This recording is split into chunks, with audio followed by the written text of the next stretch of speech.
Good morning. We're going to have a little fun this morning and just continue this thought about apologetics. Again, this verse, but in your hearts honor Christ the Lord is holy, always being prepared. And we talked about that like an offensive lineman who's balanced, who is strong, you know your position and where you stand.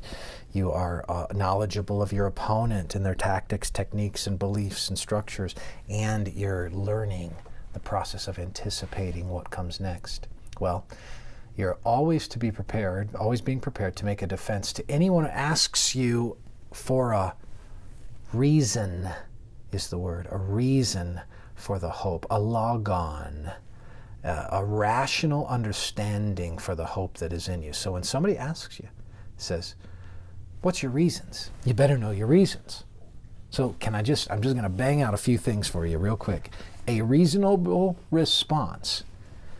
A reasonable response. So you have to have a prepared response first, and you have to have, secondly, a reasonable response. And a reasonable, rational response has a few things with it that make it go and make it work. The first is it corresponds to reality, meaning it's true. Secondly, it's coherent, meaning that it makes sense. It holds together. It's true, but it webs with other ideas in such a way that you can make sense of it. It's credible. It's credible.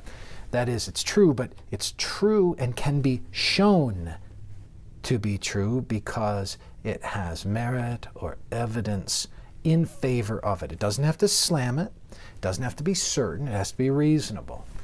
And so it simply has to have a correspondence, coherency, a credibility, and then fourth, it's convincing. It has what philosophers and apologists call explanatory power.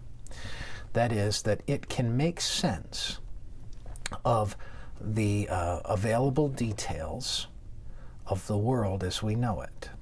And in that way it becomes convincing. It makes sense. It's coherent. It's credible. It has evidence. And it corresponds and it's true. So you want a prepared response when you are defending the faith. And you want a reasonable, rational response that corresponds to truth, is coherent, it makes sense, it's credible, it's based on merit and evidence, and it's convincing. I hope you have a wonderful day today.